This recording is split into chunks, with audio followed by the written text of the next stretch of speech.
My daughter called me a loser after my wife cheated on me, now they're both begging at my door.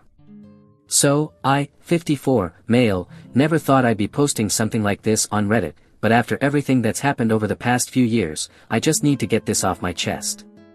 Maybe writing it all down will help me process it or something. Maybe some of you guys have been through similar shit and can relate. I don't know. 8 years ago, my life was what most people would probably call pretty damn good. I was 46, married to this woman, I'll call her Lex, 43, female at the time, for almost 22 years, and we had a daughter, V, 19, female. Back then, we lived in a nice 4-bedroom house in one of those neighborhoods where people actually take care of their lawns and wave to each other and stuff. You know, the American dream or whatever. I had a solid job at a management consulting firm, not one of the big names like McKinsey, but still respectable. Made good money, around $120,000 plus bonuses. We had 2 cars, nothing too fancy, just a Lexus for me, company perk, and Lex had a Honda CR-V that was pretty new. We took vacations most years, usually to Florida or sometimes Mexico if we were feeling adventurous. V had her own car that we bought her when she graduated high school, just a used Toyota, but it was reliable. Lex was working part-time at this fancy boutique downtown because she needed something to do, but honestly, she didn't really need the money. She liked the employee discount more than anything. The job fit her schedule perfectly. She could go to her yoga classes 3 times a week and still have time for lunch with her friends. Looking back, I was basically bankrolling her lifestyle, but I didn't mind because I thought we were happy. V had just started her freshman year at State, only about 30 minutes from our house. She was living in the dorms because she wanted the college experience, but came home most weekends to do laundry and raid our fridge, smart kid. Always did well in school. She was studying marketing or communications or something like that, one of those degrees that could lead to all kinds of jobs. I remember being proud that she knew what she wanted. Family dinners were still a thing at our house. We'd sit around the table most nights, talking about our days. Lex would complain about difficult customers at the boutique. V would tell us about her classes or her roommate drama. I'd share funny stories about clients, without naming names, obviously. We laughed a lot back then. I remember thinking how lucky I was to have what so many guys I knew didn't, a stable home, financial security, and a family that actually seemed to enjoy being together. I don't know what I'd do without you two, I used to tell them while we were eating dinner or watching a movie together. Lex would smile and reach across the table to squeeze my hand.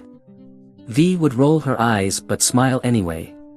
"Dad, you're so cheesy," she'd say, but I could tell she appreciated it. She'd give me one of those side hugs teenagers do when they're too cool to show real affection but still want to. Our house was always the place where V's friends wanted to hang out in high school. Lex would make snacks, and I'd fire up the grill on weekends. We had a finished basement with a big TV and a pool table I bought secondhand but refinished myself. I was the cool dad who joked around with the kids but also made sure nobody got into real trouble. Money wasn't really something I worried about back then. We weren't rich, but we were comfortable. I had a decent 401k, some stock options from work, and we were about 10 years away from paying off the mortgage. I figured I'd work until 65, then Lex and I would downsize, maybe move somewhere warmer and enjoy retirement. Honestly, the biggest problems in my life then were things like needing to repair the deck, whether we should remodel the master bathroom, or if I should finally cave and get the boat I'd been eyeing for years. First world problems, right? Lex and I weren't perfect by any means. We had our arguments like any couple, usually about small stuff, like me working late or her spending too much on clothes or us disagreeing about whether V should get another tattoo. I was fine with it, Lex wasn't. But the big stuff, we were aligned. Or so I thought. I honestly thought we'd grow old together. I had this vision of us sitting on rocking chairs on some porch somewhere, gray-haired but still holding hands, watching grandkids play in the yard. Standard dream, I know, but it was mine. Then the recession hit. Not the 2008 one, we weathered that okay, but a smaller, industry-specific one that hit consulting firms hard. Clients started cutting back, projects got cancelled, and my company started laying people off. I wasn't worried at first.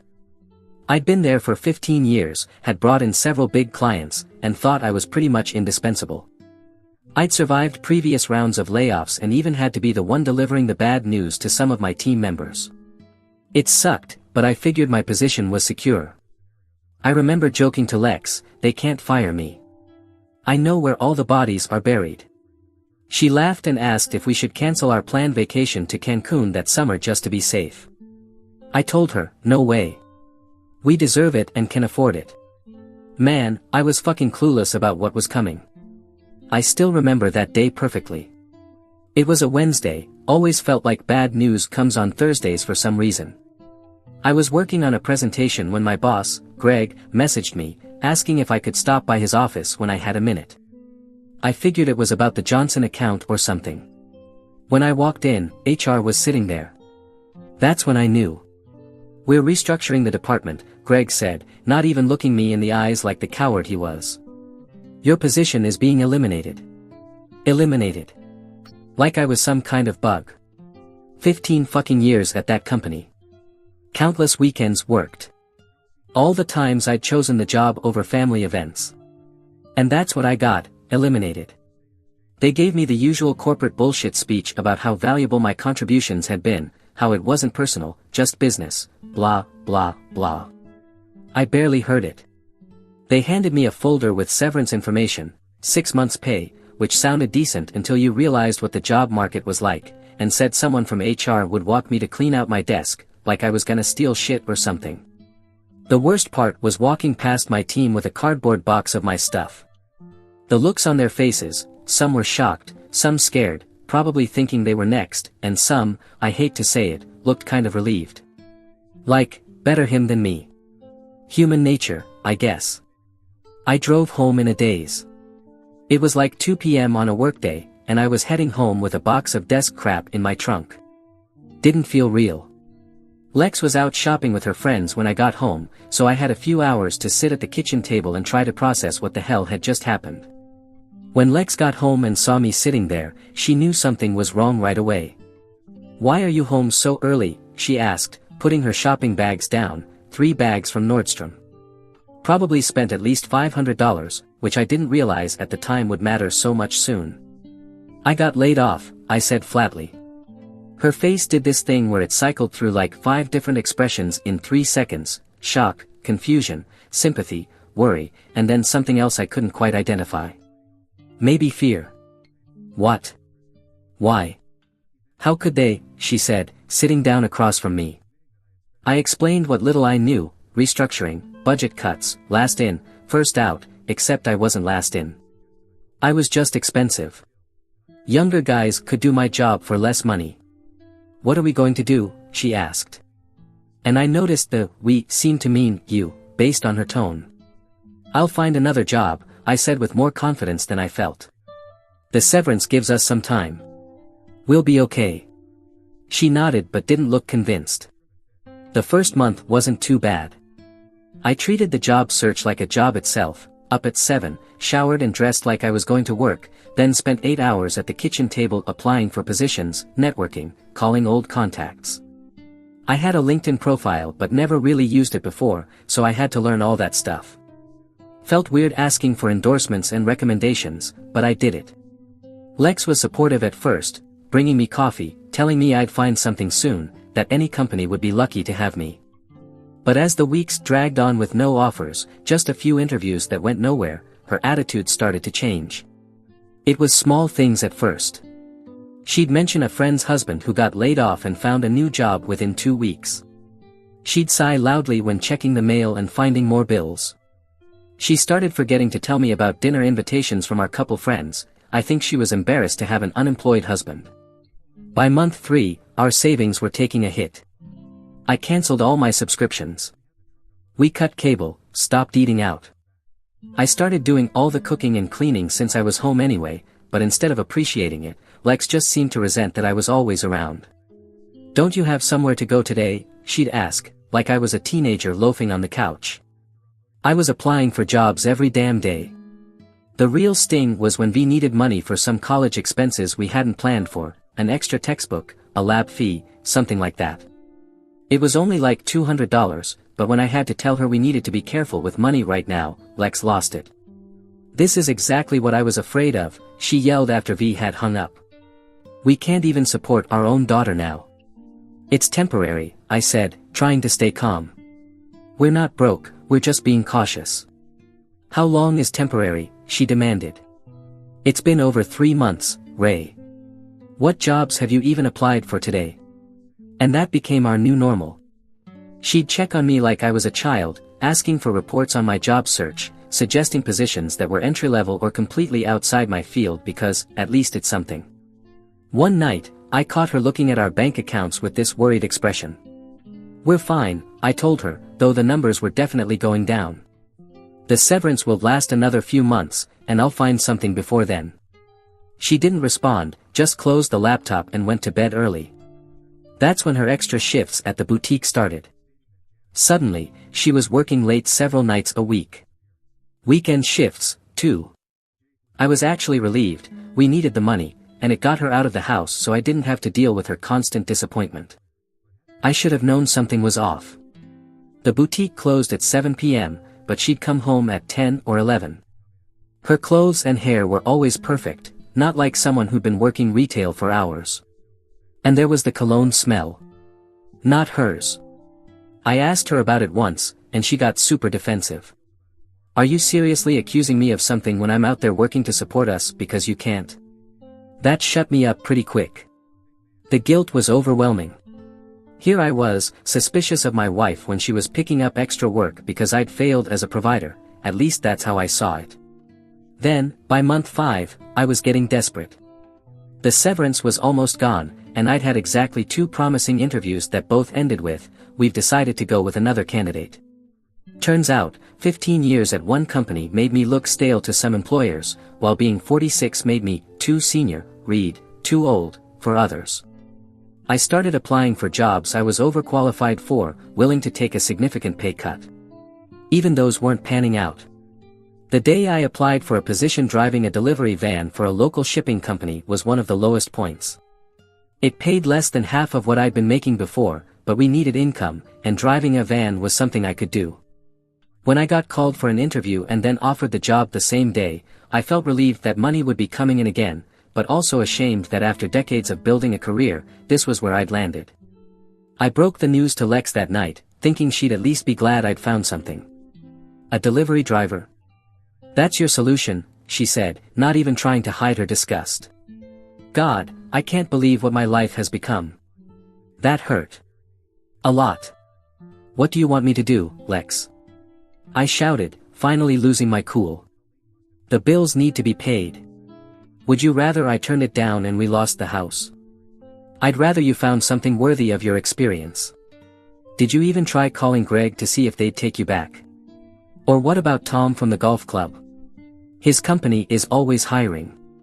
We went back and forth like that until I just walked out of the room. No point arguing when someone's determined to be disappointed in you. I started the van job the next week. Early mornings, long hours, lots of driving and heavy lifting. My body wasn't used to it, and I'd come home exhausted, with back pain and sore feet. But it was honest work, and the guys I worked with were decent. Lex and I were fighting constantly by then. She'd make these little comments about the job, asking when I was going to find a real position again, complaining that I smelled like cardboard boxes and sweat when I got home. When I started bringing home my uniform to wash, she'd make a show of handling it like it was contaminated. V noticed the tension during her visits home. "You guys are fighting a lot," she observed one weekend. "Just stressed about money," I said, not wanting to dump adult problems on her. "Is it that bad?" she asked, looking worried. "We're managing," I assured her. "Don't worry about it. Focus on school." But things got a whole lot worse. One day, I'd been driving the van for about a month. Had a killer headache that wouldn't quit, so my supervisor let me go home early. Wasn't even noon yet. I pulled into our driveway and saw this black Mercedes parked there, definitely not a car from our neighborhood. My first thought was maybe Lex had a customer from the boutique over or something. When I opened the front door, I heard laughter coming from upstairs, Lex and a man's voice. My stomach dropped. I found them in our bedroom. Not doing anything, but sitting on our bed with wine glasses. Way too comfortable with each other. The guy was tall, tan, wearing a watch that probably cost more than my car. Lex jumped up when she saw me, her face turning red. "Ray. You're supposed to be at work." The guy stood up too, cool as could be, and held out his hand like we were at some business lunch. "Dom Walsh. Pleasure to meet you." I ignored his hand. "Get out of my house." "Ray, don't be like this." Lex stepped between us. "Dom and I were just talking about investment opportunities. He thinks he can help us." "Help us?" I laughed. "Is that what they call it these days?" Dom smirked at me. "Your wife has excellent taste. In everything, but husbands, apparently." I saw red. "Get outside. Now." After he left, Lex didn't even try to deny it. "What did you expect, Ray? You've given up." "Dom has ambition, connections. He can give me the life you promised and failed to provide." "How long?" I asked. 3 months, she admitted, chin up like she was proud of it. "And he's asked me to move in with him." "You want to leave? Fine. But don't expect to take half of what little we have left." Her laugh was cold. "Oh, trust me, I won't need anything from you ever again." She kept pushing, calling me a failure, saying how embarrassed she was to tell people what I did for a living now. I lost it when she got in my face and literally spit at me. Just reached out, grabbed her arm, and marched her to the door. "Get out. And don't come back." She left that night with 3 suitcases and her jewelry. I sat in the kitchen alone, wondering how 22 years of marriage could end like that. The next day, I called V to tell her what happened before Lex could spin her own version. "Mom did what?" She exploded when I told her. "She's been seeing someone. A guy named Dom.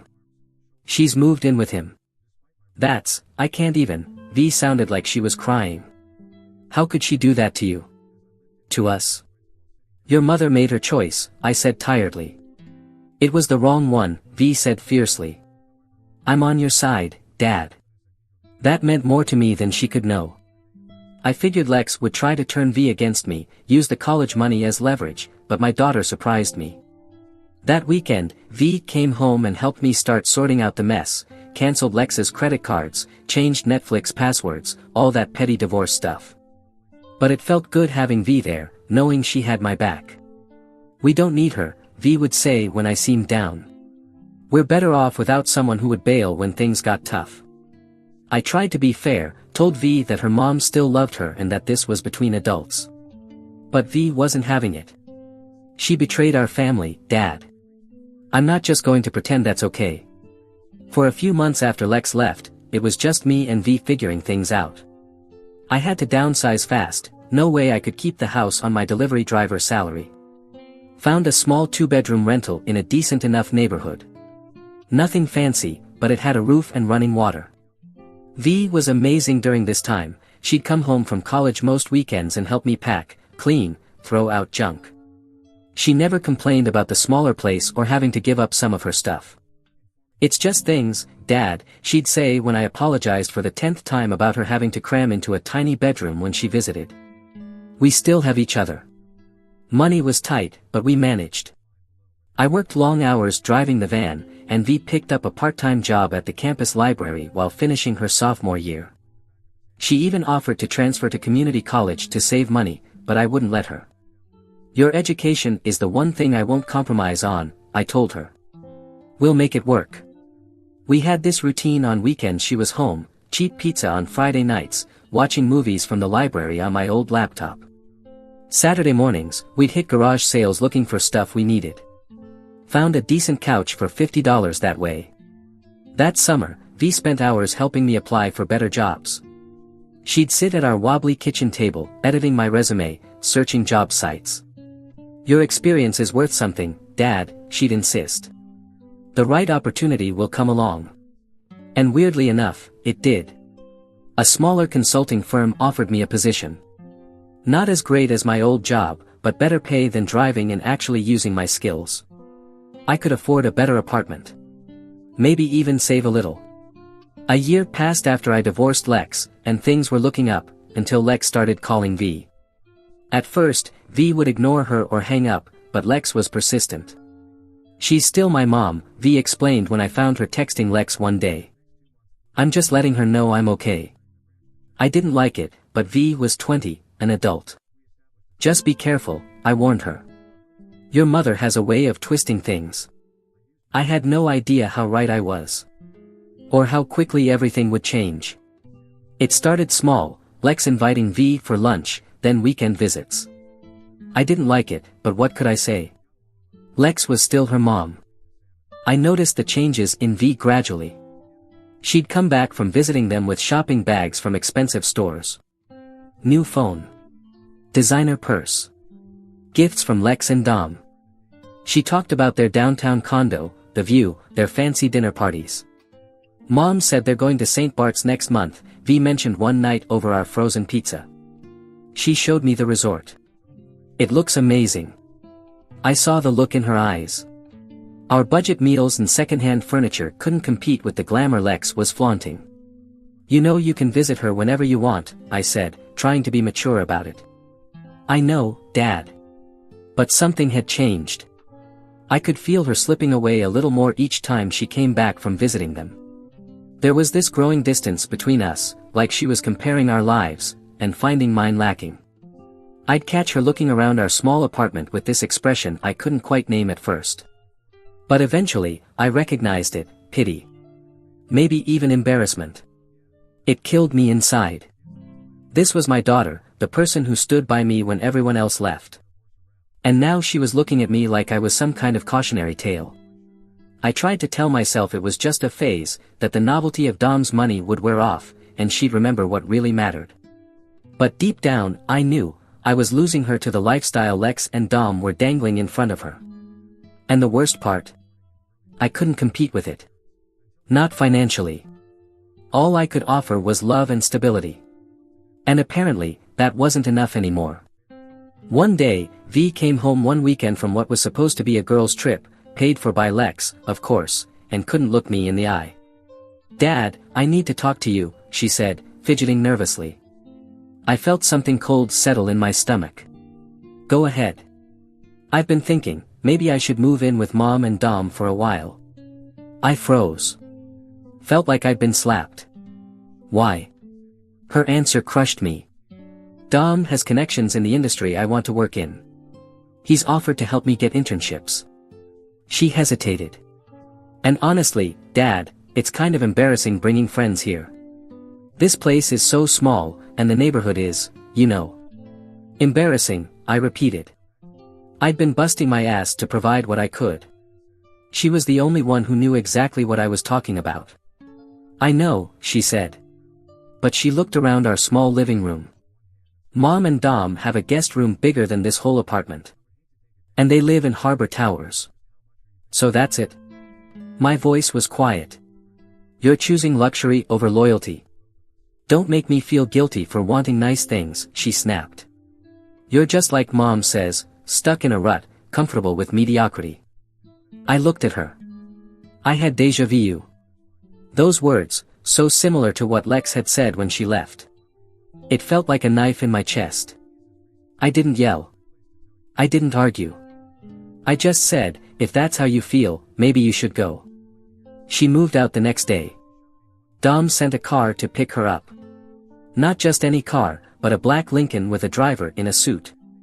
I watched from my window as the guy loaded her suitcases into the trunk while V stood awkwardly on the sidewalk, checking her phone, not once looking up at my apartment. Just like that, I lost my daughter too. The silence after she left was deafening. I'd walk past her empty room and feel this physical ache in my chest.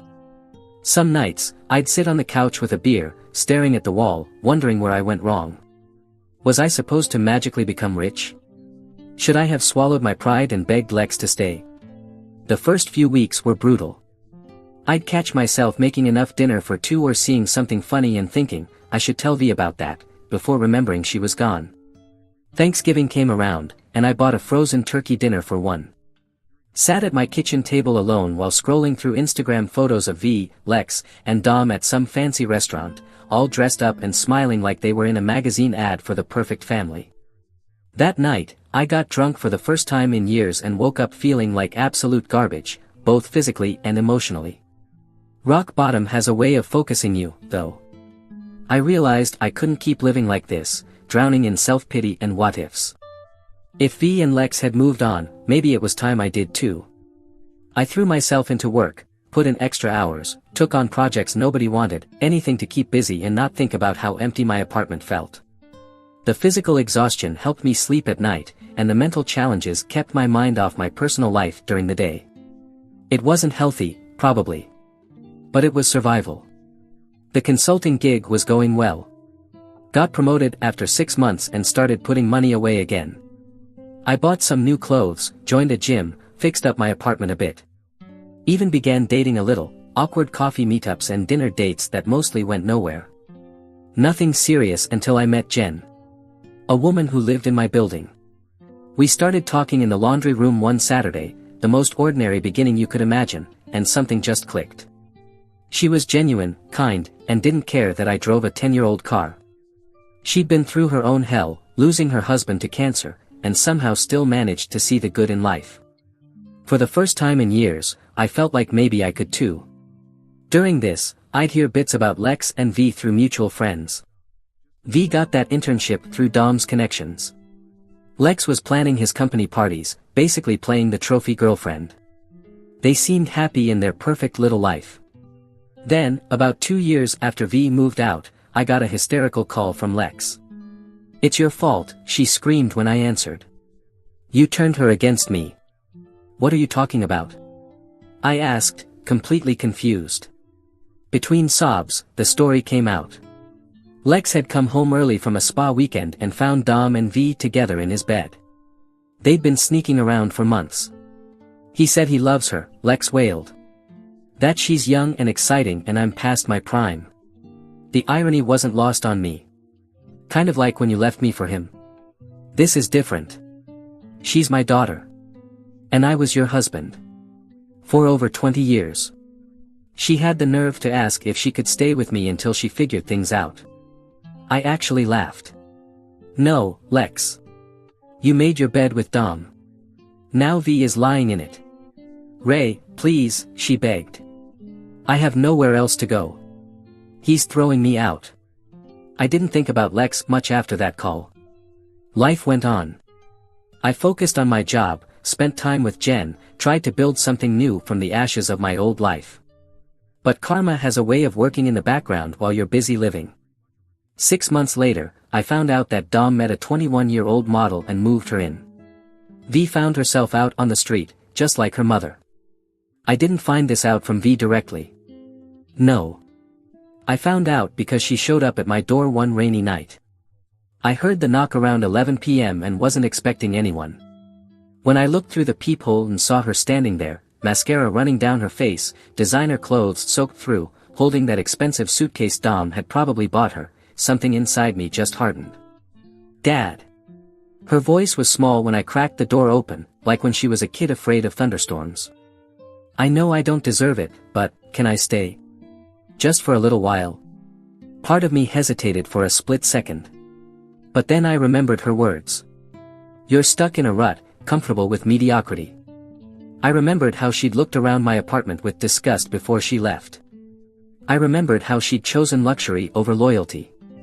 Wealth over family. "You're right," I said. "You don't deserve it." And I closed the door in her face. I stood there for a moment, listening to her crying on the other side. She knocked again, more desperately. "Dad, please. I have nowhere to go." "Try your mother," I said through the door. "Or one of your fancy friends from Dom's world." "They won't help me," she sobbed. "Please, Dad." "Not my problem," I replied and walked away from the door. She kept knocking for another 10 minutes before finally giving up. I just sat on the couch, telling myself I'd done the right thing. She'd made her bed with Dom, betraying not just me but her own mother. Now she could lie in it. I found out what happened to her through Mark, a guy from my building who worked at a diner downtown. About a week after she showed up at my door, he mentioned seeing this girl who looked like she'd been through hell, applying for a waitressing job. Soaking wet, expensive clothes, but they were wrinkled, like she'd been sleeping in them. He said the manager took pity on her and hired her on the spot. When he described her, I knew it was V. Turns out, she'd been sleeping in her car for days, showering at a gym where she'd bought a day pass. The diner job barely paid enough for her to rent a room in some sketchy shared house. I couldn't stop thinking about how Lex had dug her own grave and pulled V with her. About a year after everything went down, I got a call from a number I didn't recognize. It was Lex, of course. "Ray, I know we haven't spoken, but I'm in a really tight spot," she began, not even asking how I was doing. "I've been staying with my sister, but she's selling her house, and I need somewhere to go. I was hoping maybe I could borrow some money." I cut her off. "Not happening. Ray, please," she sounded desperate. "I have nothing. Dom didn't give me a dime in the breakup, no alimony, no support, nothing." "Funny how that works," I said. "You leave your husband of 20 years for a rich guy, don't bother with any legal protection, and then get surprised when he tosses you aside." "I know I made mistakes." "Mistakes?" I scoffed. "Is that what you call spitting in my face and calling me a loser? Taking our daughter and poisoning her against me? Those aren't mistakes, Lex.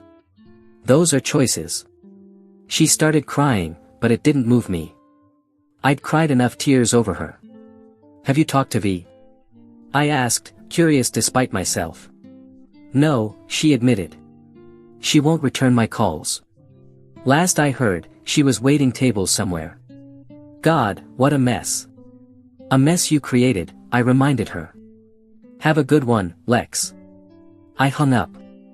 I learned later from a mutual friend that Lex ended up working at Macy's in Phoenix, sharing an apartment with 2 other women in their 50s who were also divorced. Dom moved on from the model too. Apparently, he's on wife number 4 now, some 21-year-old yoga instructor. That guy will never change. Life went on. Jen and I got married in a small ceremony at the courthouse about 2 years after all this went down. Sometimes, I'd think about V and wonder how she was doing. Pride kept me from reaching out, even as the anger slowly faded. Then one day, I was at the grocery store and literally bumped carts with her in the produce section. "Dad," she said, looking startled. She'd lost weight, and the designer clothes were gone, replaced with simple jeans and a plain sweater. I nodded, unsure what to say. An awkward silence hung between us. Finally, she spoke. "I've wanted to call you 1,000 times," she said quietly, "to apologize again. But after you turned me away that night, I figured you were done with me for good. And I couldn't blame you." I shrugged. "You made your choices." "I did," she agreed. "And then I had to live with the consequences. Without any help." There was no accusation in her voice. Just a statement of fact. I noticed she had a textbook peeking out of her bag. "You're in school?" She nodded. "Community college. Getting my associate's degree in marketing. I work at Miller's Diner to pay for it." "Honest work," I said. And I meant it. Then I just stood there with my shopping cart, caught between the anger I'd nursed for so long and this unexpected pull to reconnect. And I walked away. Past her. Remembering how ashamed she was of me. Sometimes, I think about how different things might have been if I hadn't lost my job all those years ago. But then I realize, that didn't cause what happened. It just revealed who people truly were. Lex would have left eventually for someone with more money or status. V needed to learn some hard lessons. And me? I needed to learn that my worth isn't tied to my income or job title. That sometimes, hitting rock bottom is the only way to find out who you really are. And sometimes, karma does its job perfectly too. Well, that's my story, Reddit. Took way longer to type out than I expected, but it was kind of therapeutic to put it all down. For those going through something similar, it gets better. But sometimes, you gotta let people hit rock bottom before they can climb back up. And sometimes, you gotta hit rock bottom yourself to figure out who's worth keeping in your life.